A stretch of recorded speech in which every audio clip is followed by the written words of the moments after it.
Hello, welcome to Interdependent Study, our podcast where we engage in the learning and unlearning work for collective liberation. I'm Damien. And I'm Aaron. Thank you so much for joining us today. Each week we'll bring something new to the table and discuss our thoughts and feelings about it through the lenses of who we are and where we can go for a more just society. We want Interdependent Study to be a space where we're always learning with one another, and Aaron is up this week. What are you bringing to the table today? I am bringing an article called Do You Understand Your Own Language? By Robin D.G. Kelley. Yes. It was published in the latest issue of Hammer and Hope. And this article is a survey of the history of Black critique of the Declaration of Independence, which this country we live in just acknowledged the 250th anniversary of just a couple weeks ago. Yeah. Dr. Kelley opens with a story about his tradition of listening to Frederick Douglass's famous speech, What to the Slave is the 4th of July? And Dr. Kelley cites a couple of sentences from that speech that I thought would ground our conversation a little bit, get us started. All right. So Frederick Douglass said that Independence Day is, quote, a sham, a mere bombast, fraud, deception, impiety, and hypocrisy, a thin veil to cover up crimes which would disgrace a nation of savages. There is not a nation on the earth guilty of practices more shocking and bloody than are the people of these United States at this very hour. Ooh. Yeah, there's a reason why this is a famous piece of writing in our history, why it's a famous speech, because it speaks directly to the absolute contradiction of a bunch of wealthy white men extolling the virtues of their liberty while creating and justifying systems to enslave African people and simultaneously committing a genocide on the indigenous people of this land. That's right. And throughout this article, Dr. Kelley talks about the ways that the Black radical tradition has wrestled with the Declaration of Independence to use it as a weapon against the systems of enslavement and white supremacy, and how it's been critiqued and expanded on and used as almost a platform to say, well, yeah, what are these rights that are inalienable, and how do we make sure that we all have them? Absolutely. And that's been done since it was written, the last 250 years. Yeah. And that's enough introduction, I think so. Very good. Very good. Where do you want to get started? Yeah, well, I just want to say first, like, Dr. Kelley is just amazing. And not that it means much coming from me, but he is amazing. And it has been such a privilege to learn from him with this podcast and learn from his work and his insights and his wisdom. And this piece is certainly another great example of that. I was a bit, I don't know if concerned is the right word, but I was like, how is he going to interrogate one of the most significant documents of our country in one singular essay? But he did it. Yes. He did it so well. And he had so many examples to back up his analysis. And he actually got me pretty early on in the piece when he said, quote, "The Declaration's significance extends far beyond the aims of the American Revolution or an expression of American nationalism. For Black thinkers, captive and fugitive, it was a referendum on the definition of the human, a rhetorical weapon against America's conceits of liberty and democracy, and an exhortation on the right to rebel. Black people did not need a document to justify revolt, but it came in handy. It is most powerful when the people it was never meant to represent grab hold of its language and toss it back like an undetonated grenade, whether those hands belong to Denmark Vesey, Nat Turner, Maria Stewart, Dr. Martin Luther King Jr., or Ho Chi Minh of Vietnam. For these and other reasons, the Declaration should be read as a core text in Black studies." And I just love that. I mean, I was like, a referendum on humanity, a weapon against America's so-called ideals of liberty and democracy, and an invitation to rebel? Like, come on. Like, tell me more, Dr. Kelley. And he does, which I know we'll get into and we'll talk about. But, you know, this piece was such a great exploration and analysis of not just the flaws of the Declaration of Independence, but also the flaws of some of our general understanding and application of the Declaration, and just some truly compelling education around the importance of understanding the power of language, especially in something as significant as the Declaration of Independence. Yeah, and he lays out so many flaws and connects it to a history of analysis of these flaws. He's not making anything up. Yeah. He's adding to that analysis, but he's citing history. Absolutely. He's pulling it all together in a really beautiful thread. Yes. Beautiful fabric. And he writes, in 2014, Gerald Horne challenged established U.S. historians with the publication of The Counter-Revolution of 1776, Slave Resistance and the Origins of the United States of America, which argues that the colonies declared independence in order to maintain and expand slavery as Britain was moving inexorably toward abolition. Which seems like something we know now Yep. about history, but there was not much of a clue for that being the direction that we were headed at the time. Right. Makes sense. Even though there's a court decision that Dr. Kelley talks about that seems to have scared some of the framers into thinking that abolition was coming and on the horizon from the crown. Oh, yeah. But it didn't happen for decades. And so Dr. Kelley goes on to make that point. Quote, the British Crown's ongoing investment in the slave economy was evident in its decision to occupy Saint-Domingue, Haiti, from 1793 to 1798, where it attempted to restore slavery after revolutionary France had abolished it. Not to mention the fact that slavery persisted in the British Empire until 1834, facts Horne knows all too well. Still, I read Horne's subtle interpretation of the American Revolution as less a counter-revolution than a struggle between factions of the same class over who would benefit from the spoils of slavery, slave-produced commerce, and indigenous dispossession. And I think that's an important point about the revolution, particularly in the context of how heroified the framers have been made. Ultimately, the framers were wealthy white men, and they created that category of being white. Yes. At the same time, and they took exception to being treated like subjects by the crown. Absolutely. And they wanted freedom to subjugate others without the interference of a king. And that's really what that search, that quest for freedom was about, the Declaration of Independence. It's about their need for freedom from the crown to subjugate others and embark on commerce however they want to. And so it's not a working class revolution. No. This isn't a revolution that's designed to free everybody. And I think as we get through Dr. Kelley's analysis, you see that very clearly. Yeah. Especially in the Declaration. Absolutely. Well, it's so amazing that you brought that up, because to me, what really stood out in his analysis was the irony and contradictions that existed in the early thinking of some of the colonists of this country around slavery. And so at one point in this piece, probably close to what you just quoted, Dr. Kelley says, quote, the propagandists of the new republic generally camouflaged the effect of their proximity to the existing slave regime by invoking analogies to lord-vassal relations in England or relations between dominant and subordinate nations within Europe, any place but North America and the Caribbean. It was enough to persuade subsequent historians that chattel slavery had nothing to do with their fight. Their anxieties were not always contained, however. Historian Felix Nboeze Okoye quoted Richard Wells of Philadelphia, who in 1775 explained his opposition to England's 1766 Declaratory Act, also known as the American Colonies Act, which asserted the Crown and the British Parliament's absolute authority over the colonies by pointing out, what security have we that they will not one day portion amongst themselves our fair inheritances and force us into their new claimed fields, like Guinea slaves to till the soil? And Dr. Kelley goes on to say more about this, but it's really fascinating to think about and understand what was on the conscious and unconscious minds of these colonists around slavery. They were scared about the idea of becoming slaves themselves if what they feared about Britain's intentions and plans were true and real. Despite the incredible irony in that thinking, given that slavery was the practice of the land, right? So they knew that slavery was bad, so bad that they didn't want to become slaves themselves.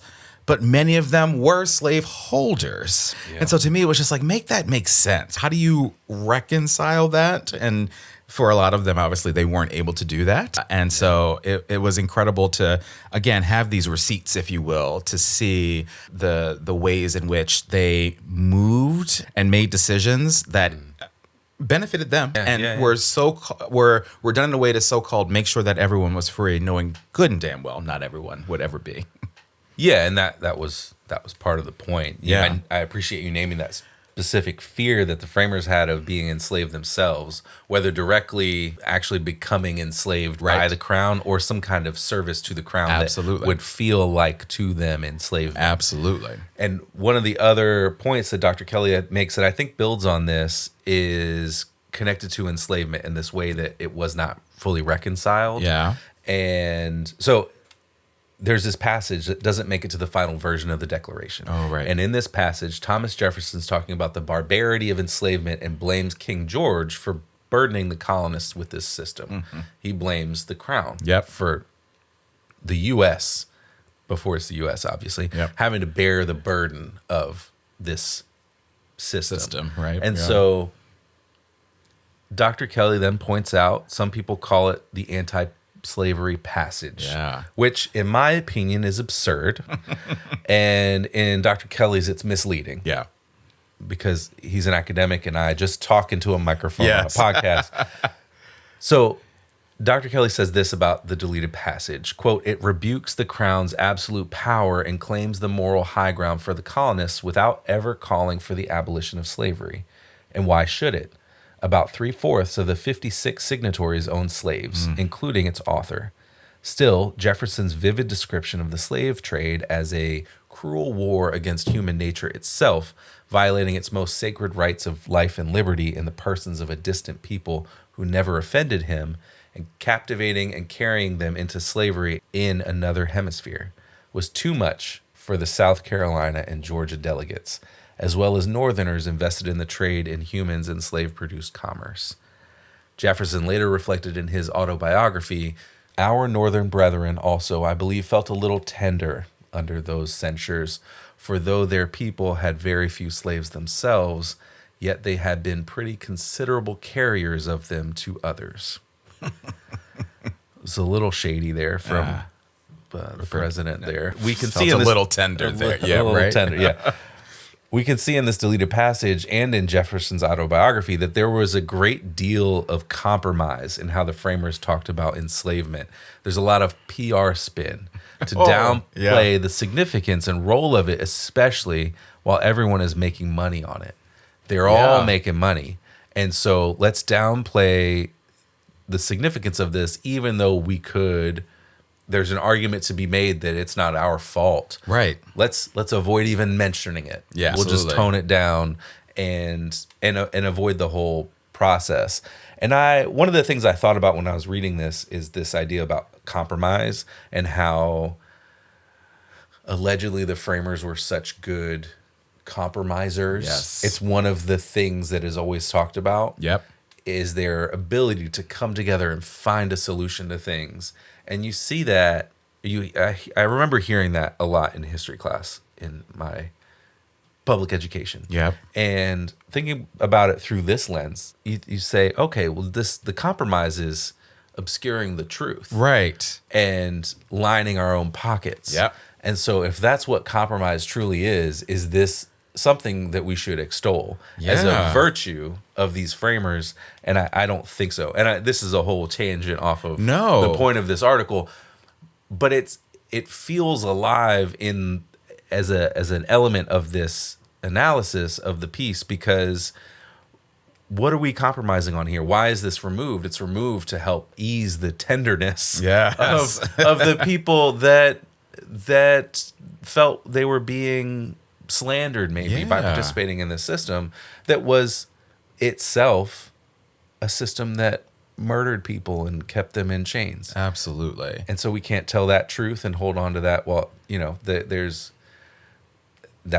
this what compromising really is? Yeah. Well, it's fascinating to me. I love that tangent and I love that you used PR spin because it's the early days of a PR spin, like earliest mentions of that concept. But this idea of what always stands out to me is this idea that these were supposed to be really great men, intellectuals who understood what was going on and created this document, right? That extolled our virtues and our values and the best of us. But, and the compromise and all of that, I've heard that too. I've learned about that as well. But we see here that none of that was really true. You cannot be righteous and all of that and hold people hostage and hold Yeah. people as slaves and murder indigenous people. Like you cannot do those things. Those things can't coexist. Thank you for going on that tangent. One of the other things I think that stood out to me in this piece, Dr. Kelley talks about that directly actually connects to what I talked about earlier about white settlers being worried about becoming slaves themselves, was his work to highlight, again, historian Felix Nbweze Okoyo's work and thinking, which really got my attention and just left me wanting to learn more from him. Yeah. So Dr. Kelley shares this, quote, "For Okoye, the nightmare of being reduced to chattel, i.e. Negroes, represented the settler unconscious. He anticipated the work of whiteness studies, especially David R. Rodinger's landmark 1991 work, The Wages of Whiteness, Race and the Making of the American Working Class, one of the few texts of its time to cite Okoye. Yet Okoye was interested less in whiteness than in taking historians to task for failing to center slavery in studies of the American Revolution and asking why the revolution had not generated a more robust abolitionist impulse. While he was aware of the few 18th century white abolitionists, such as Samuel Hopkins, David Cooper, Anthony Benzett, and John Woolman, who excoriated racism and genuinely believed the Declaration's assertion that all men are created equal, he concluded that merely recognizing African humanity and the inhumanity of slavery was not enough. The true friend of the slave, Okoye wrote, would not only call upon his master to emancipate him, but also urge the man in chains to murder his oppressor and reclaim his freedom." To me, those are some powerful words there from Okoye. And they connect really well to Frederick Douglass's "What to the Slave is the 4th of July," which he opens this piece with and you talked about, and he references throughout this piece. But I also think they connect to more aggressive thinking and rhetoric and calls to action out there about what Black people are owed from this country and what it might take to get there. Maybe a little violence to get there. But, again, it speaks to all of the Black radicals that you mentioned at the top that Dr. Kelley is quoting in this piece who have looked at this document and said, this is BS. And Black people are owed more than they have ever been given from this country. Yeah, and you think about the violence and the lack of appetite. It's a funny way to say that. Yeah. The lack of appetite for violence right now. There's from anyone almost who's in public sphere would say that violence is not an answer to any of our problems. And I think on its face, you can agree to that. And it's used as a cudgel because how is it that this country exists? Right. Is through Immense violence. and violent revolution that this document begins. Yes. Against the empire of Great Britain. Right. And so there's a big contradiction there that I think is another thread of a lack of ability to wrestle with the realities of our country. Yep. And I say that's violence against the crown. There's also, as we've mentioned here, all of the violence that's been done on this land to people who were brought here against their will or who were visited against their will. Absolutely. And that's its own layer upon layer upon layer of violence that exists. And so there's a way that we've talked about this before too, that knee-jerk reaction to nonviolence obscures how much violence we're actually all living through and have lived through it to get to this moment in Absolutely. history. That have set the stage for where we are now. Absolutely. Yeah. And the violence that continues today in all kinds of factors of the criminal punishment system and beyond. All right, well, let's talk about application because we're talking about the present day a little bit. Yeah. So how does this article apply to our day-to-day lives and work? My application comes from late in the article. Dr. Kelley is naming the way that the Declaration has continued to provide an aspirational quality despite its contradictions. Quote, "The end of chattel slavery did not diminish the significance of the Declaration for Black movements and letters. Its principles of consent of the governed and the right of the people to alter or abolish destructive governments took on an even greater importance as African Americans fought disenfranchisement, segregation, and state violence. When Huey P. Newton and Bobby Seale drafted the Black Panther Party's 10-point program in 1966, they chose to end point 10, demanding land, bread, housing, education, clothing, justice, and peace, and recognizing black people in the United States as colonial subjects with the first 2 paragraphs of the Declaration of Independence verbatim. And I think we continue to see movement organizers name injustices in this kind of tradition that we see here from Huey P. Newton and Bobby Seale. Yep. And this tradition of naming those injustices against the backdrop of the Declaration feels like something to continue. Absolutely. Just to keep hammering home this point, there's some value to the things that are said in the Declaration. Absolutely. And I think that that's the point of a lot of this article, is that the Declaration says some things that we should live up to, essentially. It makes the contradictions of the aspirations of the Declaration to the reality of this country crystal clear. Yeah. This tradition and the inalienable rights of life, liberty, and the pursuit of happiness are things that we can still strive for and can still be pieces of how people move forward and bring people together to create a better world for all of us. Absolutely. I love that. I mean, I think if, generally we agree that this document, these ideals, these values are important to us, then absolutely, I think abolitionists and organizers and freedom fighters should continue to use these words to say, hey, if you believe that, then we have to actually live up to it. We have to rise to the occasion. And we absolutely are not in so many ways. That's great application. Mine comes from an incredible point that Dr. Kelley makes in this piece that I think really underscores the through line and connection of all of this to what we should all understand about the founding of this country. And he talks about this after providing great examples from a number of black writers and abolitionists and freedom fighters who did incredible work to challenge the notion of equality in this country. So he says, quote, "These petitioners not only exposed the revolutionary ideal's narrow parochialism, they pushed at the limits of the Enlightenment's understanding of the human, defined in the words of the scholar, novelist, and playwright Sylvia Wynter as European man. Wynter, along with Cedric Robinson, Edward Said, Amy Césaire, and others, has long argued that the Negro, the savage, and the Oriental were inventions.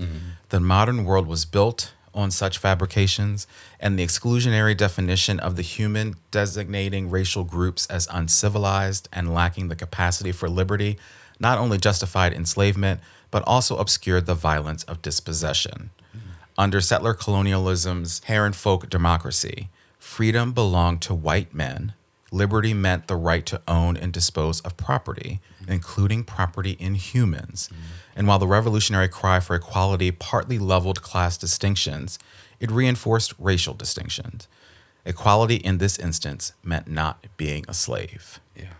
And to me, this speaks to a lot of the incredibly important issues related to the founding of this country, what its values were at the time, and most importantly, how and why we still see those values present today. And we've talked about this before. So many of the issues and social ills and white supremacist thinking and ideologies that exist today were literally baked into the fabric of our nation and our society. And we're talking about the contradictions that exist in all of that. And as you said, you think you used the words crystal clear. Dr. Kelley's essay, I think, just makes that plain for us with all of these examples. And so, the application here for me is just this idea that we wrote this document and we had these ideals, but that compromise, as you talked about, and the irony that existed, and so much of that still is having an impact on us today.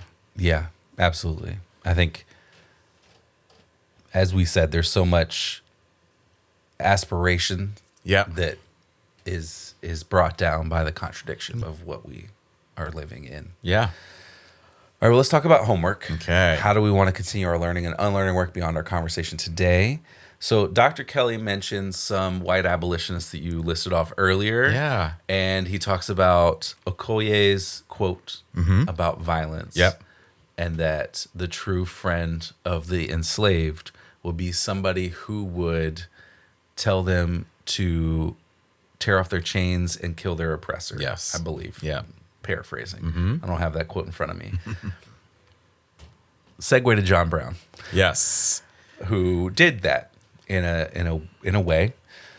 And so John Brown wrote, with other people, I believe, a Declaration of Liberty by the representatives of the slave population of the United States of America, which was written in the wake of the Dred Scott decision and was released on July 4th, 1759 or something. So this was before the Civil War, and so there was not a fight happening yet. But John Brown thought, oh, this is the permanent state of this country.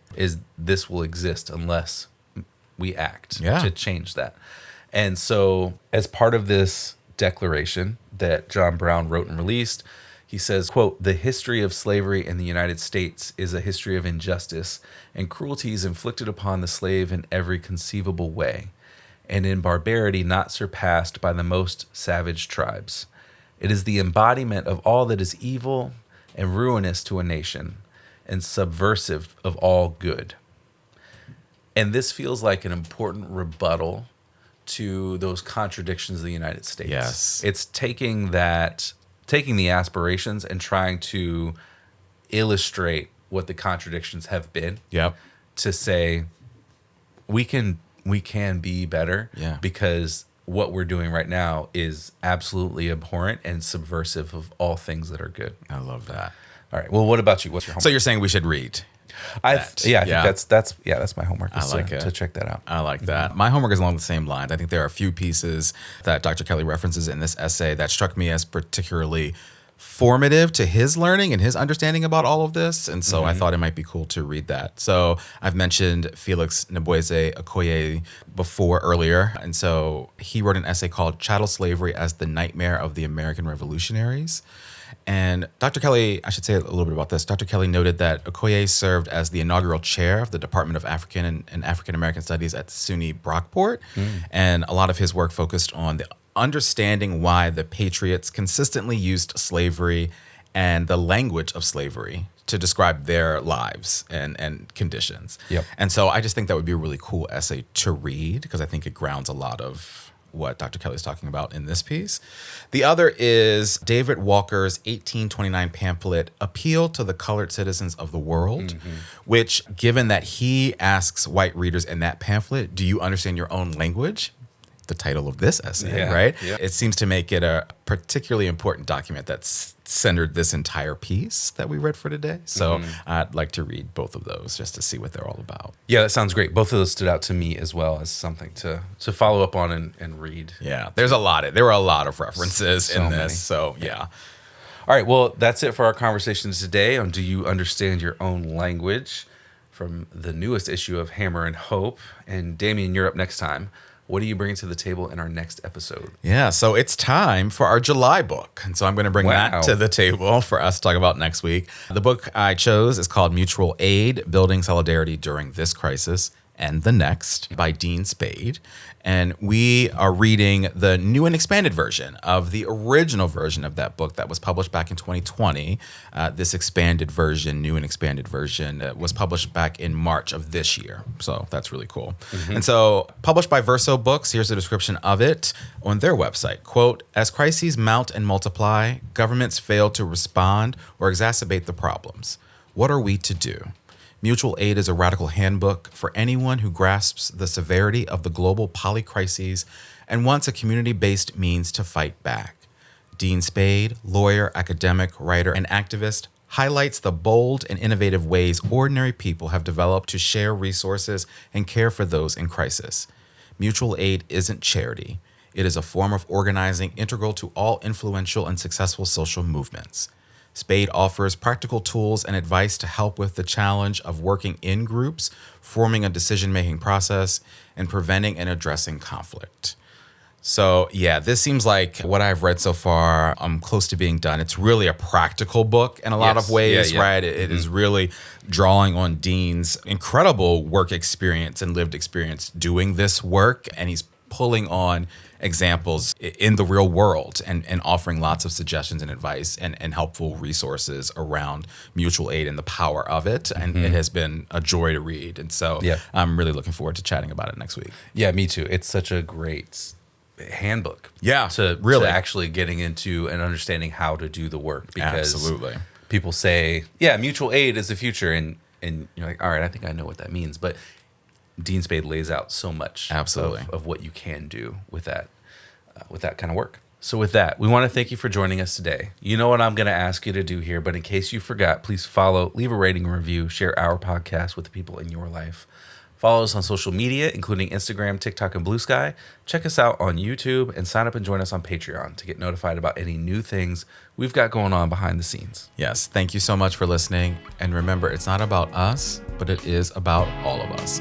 We'll talk to you next week.